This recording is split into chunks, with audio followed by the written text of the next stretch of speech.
All right. Once again, welcome. I would like to ask first for everyone to mute themselves while the presentation is going on. And please use the chat room to ask any questions. And of course, there will be time if anybody wants to ask additional questions about anything that we are talking about, just raise your hand or wait until the end of the presentation. There will be sufficient time for everybody to ask questions. So let me start. I will start by sharing my screen for the presentation that I would like to show you.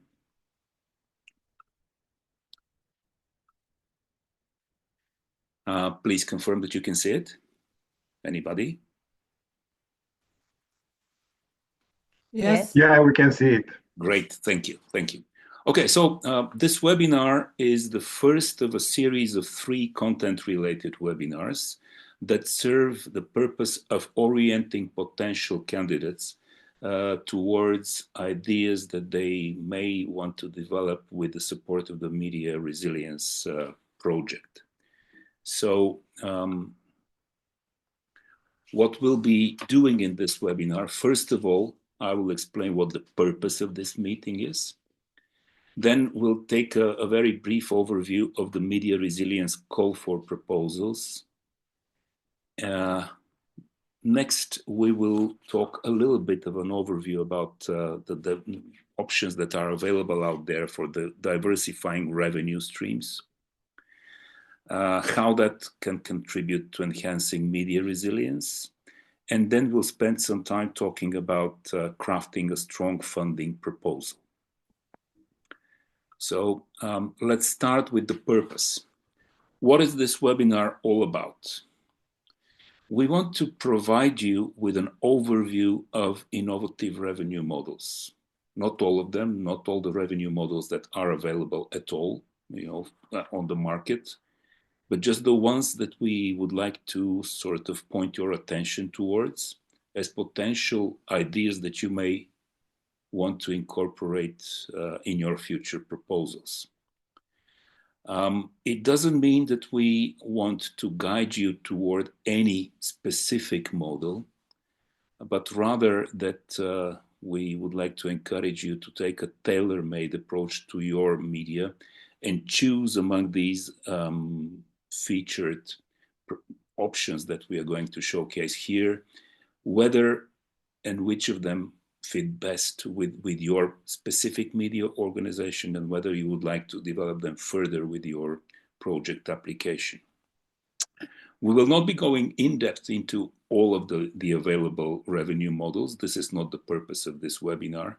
It's rather look at it as a menu of potential avenues that you might want to develop within your media organization. So it's really like an orientation about what's out there and what you might be interested to incorporate in your proposals and use in your media organizations. So we point to possible areas of best use of potential media resilience funding, how you can use the funding that will be made available to the successful candidates to strengthen your revenue sources and to strengthen your media management platforms and skills. What we won't be doing this webinar, and it has to be very clear right from the very beginning, we will not provide you with specific guidance on the content of your applications. What exactly you're going to choose and how exactly you're going to develop your proposal is entirely up to you. It's just an orientation into possible options. We will not be providing training in the different respective models of revenue development. It's rather something that you may want to do once you get your project developed and approved. You can use the funds to actually get inside this specific project revenue and get yourself trained using trainers and applying it in your media organization. I also have to make it very sure we are not prioritizing any model among or over another, including models that are not being described during this project. And we, of course, unfortunately cannot guarantee that all the submitted projects will be funded. This being said, let me share a few words about the media resilience call for proposals, what it is about, what this project is all about. I must underline at the very beginning that this is one of the relatively few occasions that the European Union is actively supporting independent media in its member states. In this particular case, our project is working and is open for independent media organizations in Bulgaria, Croatia, Greece, Hungary, and Slovenia. Many people have already asked, how do we define independent media? And that's a very important question. I would like to ask everyone to and to point you towards the application guidelines. At the bottom of the application guidelines document, there is a glossary. And if you wonder how we define media and independent media, it's very well described down there. The focus areas of this proposal is increasing the financial resilience of media organizations. Another priority area is helping media organizations take advantage of the technological challenges. Of course, the final purpose of all this is to foster the quality of news journalism, which would be then used to counteract populism and propaganda, and to enhance outreach, make it easier for independent media organizations to reach a wider audience, especially audiences that are underserved, especially groups that are vulnerable to disinformation and are underserved with quality news media. The total amount for grants under this code is up to €1,560,000, which means that based on the number of quality proposals, we are looking at funding 4, maybe 5 projects in each of the countries. I would like to point out that a certain part, 10% of the funds, are earmarked for investigative journalism, and about 30% are earmarked to supporting local, regional, and community media. So besides the mainstream and news-oriented media, we would be looking separately at the good proposals, and I want to underline this, they are going to be ranked and evaluated for their own merit, but for good proposals that support investigative journalism and local, regional, and community media. The maximum grant for each application is €60,000. I want to point out that any media organization can apply in only one proposal, regardless if they want to form partnerships among themselves. Another thing to keep in mind is that initiatives that will be applying for support should last for no more than 12 months and must be completed by the 31st of May of next year. That's because of the duration of the project itself. And again, please note the submission deadline. That's April 7, a little bit more than a month from now, so sufficiently far away from this meeting to give you sufficient time to develop a strong application. And again, I just mentioned that, but take a look at the application guidelines, read them carefully. And if you have any questions about them, I can try answering some of them now, but it's much better for you to go in depth. And if you have any doubts, the option to ask Open Society Institute Sofia, which is the leading organization in this consortium, ask them questions until that option is open. Also very important, what is the source of funding? Many organizations are extremely sensitive and interested in this information.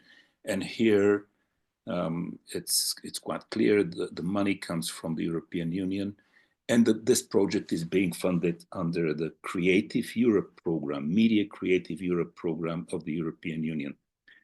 I understand this might be a restriction for some investigative journalism outlets, for example, which might have special requirements about the source of funding, and I'm afraid that this is something that there isn't much that we can do about. The money comes from the European Union. Okay, so now we're coming to the core of this particular webinar, and it's about revenue models and management. This is one area in which we encourage media organizations to apply for obvious reasons. Improved revenue models are of extreme importance in all of these 5 countries that we are targeting. Because of various reasons, the advertising markets are very limited and distorted by local players, by media organizations that have extremely high influence on the market. So developing additional and innovative revenue models is actually a very, very important key element of supporting independent media, because for obvious reasons, I mean, I don't need to elaborate on that. But what we would like to encourage media organizations is to consider how to use funds that they can receive from this project, from this fund, the Media Resilience Fund, to support their skills in getting money outside of the regular advertising and funding channels, which are limited, in order, of course, to ensure their ability to continue to be able to produce high quality news for their target audiences. So again, I'm not going to go in depth into any of these revenue streams. They're just like a reminder or a menu or something that you can look at and explore in more detail while you are developing your applications. But we can look at revenue streams such as donations and crowdfunding with the various platforms that can be used for that.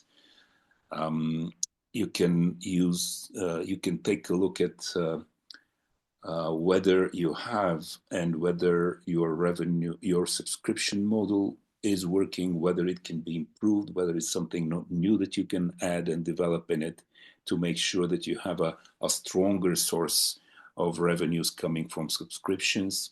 You can also look at developing a club model of funding, freemium model, and other potential non-standard, let's put them this way, ways of attracting revenues, like co-branding, affiliate and sponsored content, contextual advertising using the opportunities that Google or YouTube or Facebook allow users to actually make money out of those platforms. I'm sure that for many of you, these are familiar questions. The point that I'm trying to make right now is that you can incorporate further development of these revenue channels into your proposals as a way of supporting your organization with additional revenues. And the type of activities that can support this ranges from anything that you can think can support your organization. It could be training of your staff. It could be developing platforms. It could be getting licenses for some of these platforms that are licensed and so on. So it's really up to you to design your project proposals, how you might like to use them. A second area, which is not necessarily related only with the revenue generation, are initiatives that you may want to look at in the area of strategic management. So, for example, use potential support from Media Resilience to develop, improve your business plans, to work on strategies, and especially strategies in uncertain times, like the times that we are living in, with so many challenges, where media managers really have to look at daily challenges, but also need to consider different scenarios, positive, negative, very negative, and have a plan in their heads how to go ahead should circumstances continue deteriorating, as unfortunately many people think this might be possible. Think about improving your planning in audience engagement and retention strategies. By the way, this is the topic of the next webinar next week's at this time, so I won't be going into details of this right now at all. Attention, audience engagement and retention strategies.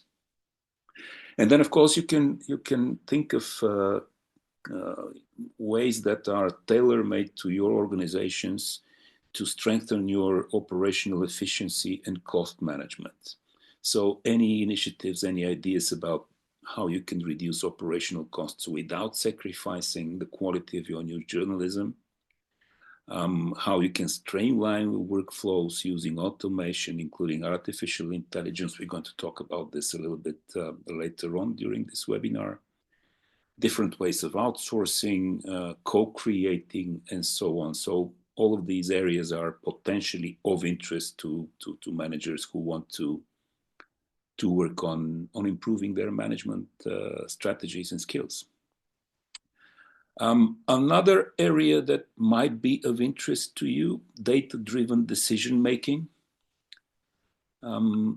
So getting the skills and using the tools for advanced audience analysis, using big data for content optimizations, like looking at content performing well or not that well on different platforms and against different target audiences, and using that information to streamline your production and focus it towards the kind of content that has the best outreach. Using data-driven decisions when you're doing your marketing and advertising, implementing your marketing and advertising strategies, choosing between platforms, again, based on data analysis, revenue optimization, we've mentioned that already. So I would say this is another area where additional knowledge and use of technology can help strengthen the resilience of independent media organizations. One more area potentially for your development is looking at your newsroom management systems. I don't need to go through all of these details. I'm sure all of you know what the advantages of a newsroom management system are. But it's definitely something that you may want to consider if you feel that your organization needs a better, stronger, more efficient newsroom management system. And you can link the introduction of such a management system into your long-term plans for sustainability and improving your audience outreach. This is definitely something that I would consider a strong part of a proposal for support under the Media Resilience Program. So all of these tools that are listed here, that are parts of newsroom management systems, are something that you could be interested in considering. Now, let's look at the potential big data use in specific areas. Predictive analysis. In the preparation for this webinar, somebody, and I'm not sure if that person is here among us today now, but had asked about questions about using big data to predict market developments and using big data to personalize content. This is something which is potentially a very, very promising area of development of media management and of marketing. And this is something that you might be interested in looking into as well. So things like personalized content recommendations,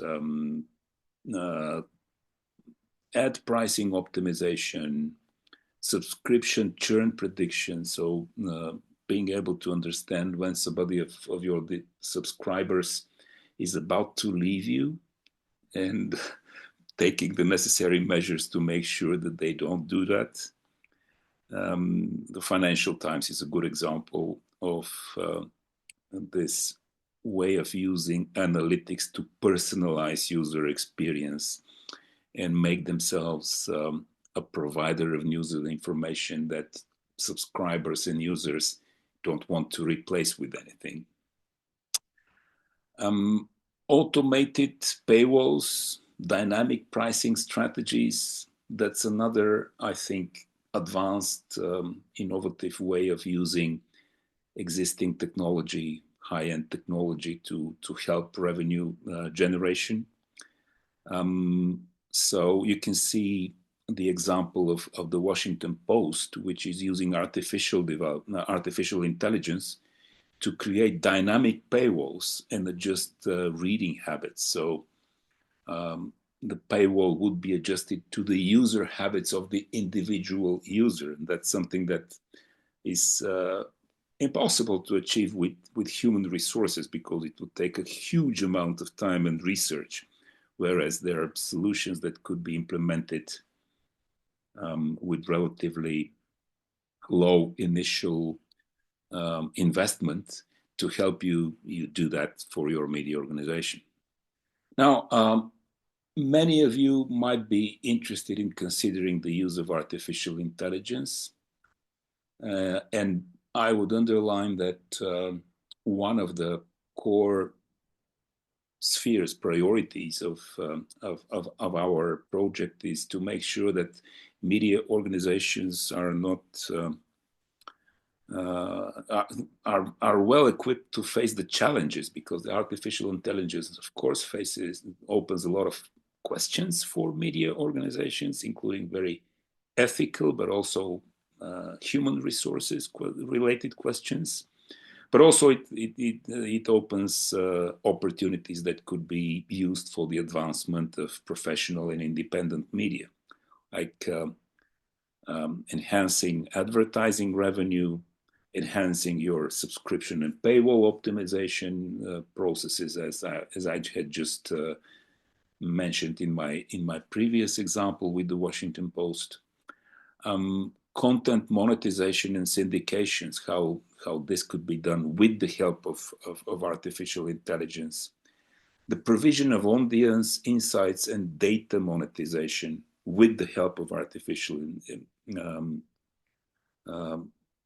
intelligence. For example, what is called here first-party data monetization. I think there is a big future in this. So being able to collect information and analyze in depth your own audience without having to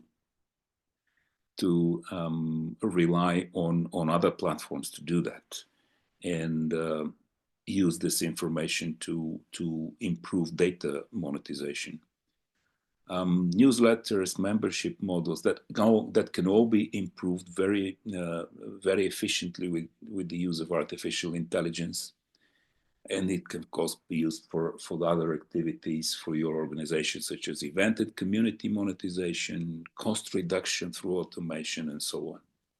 So artificial intelligence is something that you might be looking for. Now, changing completely the subject, we are expecting that some of the organizations will be looking at a completely different aspect of journalism. And these are small media organizations operating in very small markets and focused on a specific community, like one city or even one neighborhood of a city. So this is what we are calling in the industry. I mean, you could use different terms, but what I would call in this industry hyperlocal media in small markets. So it would be interesting for this kind of media organizations to look at a different part or a different method of developing their media organizations, like what content strategy they can develop when they focus on a small, serving a small and well-defined community. And when I say a small, confined, well-defined community, I don't necessarily mean geographically only. It could be defined in a different manner. Then looking at models that are based on funding from local businesses businesses and sponsorships, what kind of revenue tactics such hyper-local media can apply, and how does that relate with the content strategy to attract local businesses. The practice of such hyper-local media and their success stories are very varied. There are a lot fewer cases of success than the number of startups in this area. Some local, hyper-local media have done it very well, like the Shetland News, one of the examples that I'm acquainted with. Some haven't really succeeded, but I see this as a potential, especially important potential revenue of development. Potential for development in our 5 countries, because in our countries, more than maybe in the others, there are so many small cities and communities that are underserved by the news media organization because of obvious reasons. The big national-based media based in the capitals of these countries don't have the resources and don't usually have the motivation to cover events in small places, and the citizens of such places remain underserved with news. Like, they have to depend on what is available in social media, and we know how good and how dangerous that might be. And we may end up with communities that are very well aware what's happening in the capital and in Washington, in Brussels, but doesn't know what's happening next door or in the next city. So I think there is a potential in this, especially given the fact that most of the local media have all but disappeared in many of our countries. All right, so these are the different areas that I would advise you to think about, depending on your type of organization, the market on which you are operating, the level of advancement in using these technologies to improve your management and to increase your revenue streams. And consider how these elements could be incorporated in a funding application that would really support you, make sure that it really supports your media organization, not just in the short term while the project is being implemented, but also helps you, stabilize your revenue and management and be able to look a little bit further ahead. This is of extreme importance, and I'm pretty sure the evaluation committee and the selection committee will be looking with special interest into the sustainability strategies. Now, I'm opening here a separate bracket, if you want it this way. I will not be in my organization, ProMedia. We will not be a part of the evaluation process. There is an evaluation committee, which is, or a group of evaluators, which are just being selected now. There is an open call for evaluators that is going on. So the first level of assessment of evaluation of your future project proposals will be made by media experts who will review and rank the incoming applications. On the second level, there will be a selection committee, which is again composed by independent and not related to any of the applicant media experts from all the 5 countries, who will be ranking the applications. So again, I want to underline that these recommendations or these guidelines that are being shared in these orientation webinars are with the purpose of helping you develop a strong proposals and improving your chances. But they're, of course, no way a guarantee that you're going to get the funding. Talking about this, I would like to go through several recommendations about crafting a strong funding proposal. And that already goes outside the sphere of only media management and revenue generation. It will be more or less the same regardless of whether you want to be working in this area, submit a proposal in this area, or you want to do something which has to do with professional journalism, multimedia content, or audience engagement, which will be the topics of our next two webinars. But just take a note of this, and I'm ready to share, of course, with you this presentation and the video. A few pieces of advice about crafting a strong funding proposal. Now, first of all, I would go back to and read through in depth the funding priorities of media resilience. The application guidelines give you a clear idea what these priorities are. And of course, not aligning your project application with those funding priorities is not a very good idea. Then, in my view and in my experience, projects that do not fare well with evaluations are the ones that don't have clear and measurable objectives. I'm sure those of you who are in media management and in any type of management know about SMART goals, but there is a reason for that. I mean, when a potential donor is looking into a funding proposal, they want to see what exactly is going to be achieved, how it's going to be achieved, and when. Another thing to take a look at is how good your budget and financial transparency is, so how strong the budget proposal is. And there are some common pitfalls that need to be avoided.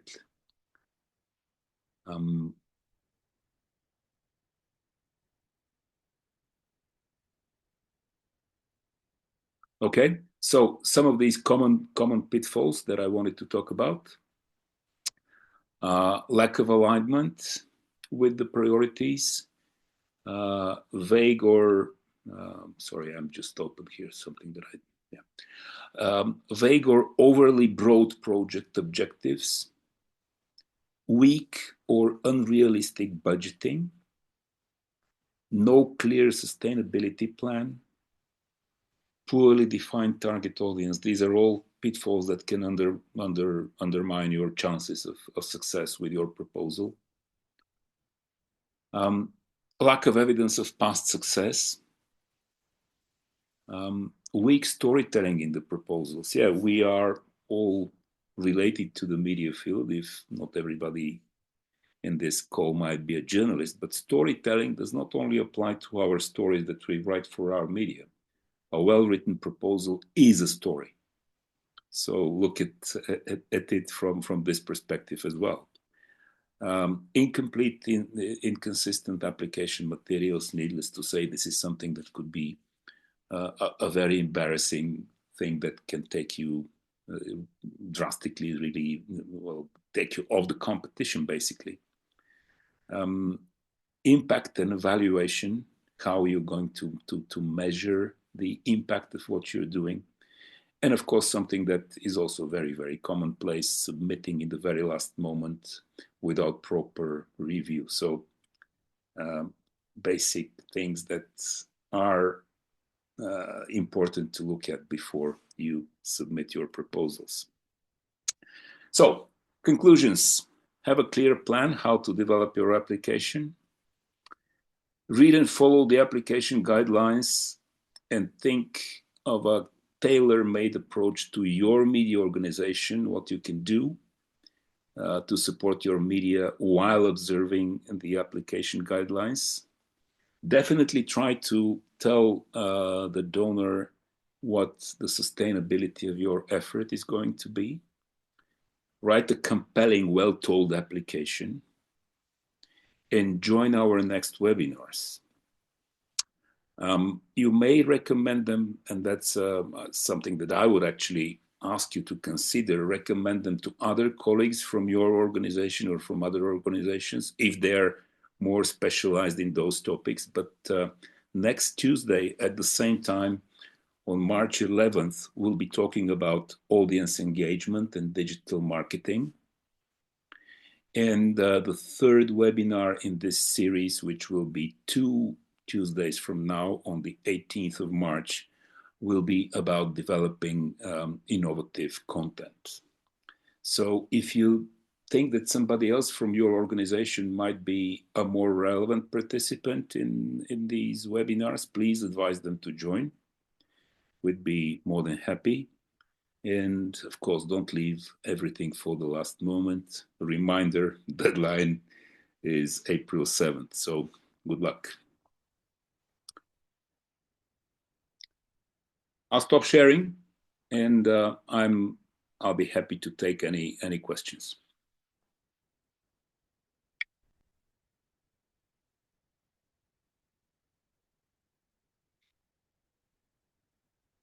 I don't have anything in the chat. So if anybody wants to ask any questions, just unmute yourself and go ahead, or raise your hand.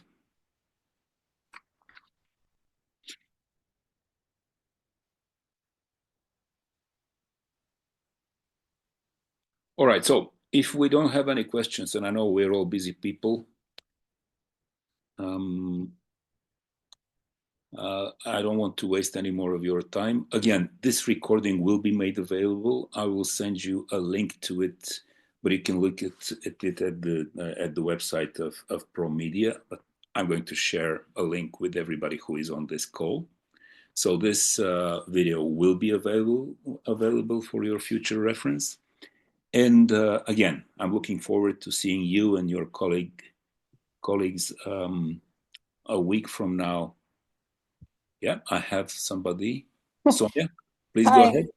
Hi, thank you very much for this very clear and concise presentation. I was just wondering, will we get also the PowerPoint presentation together with the recording? Thank you. Well, if you think you need separately the PowerPoint presentation, yes, I can put it on the website as a downloadable document. Of course, I can do that. Thank you. That would be very helpful, because then you can immediately see the slides and not listen to the whole. You don't have to go through the video. I understand. I'll do that. A very good idea. Thanks.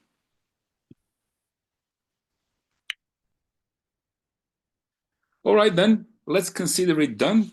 Sorry for intruding with your lunch break. And I hope to see you again next week. Have a very nice day. Thank you, you too. Bye-bye. Thank you. Bye. Thank you. Bye.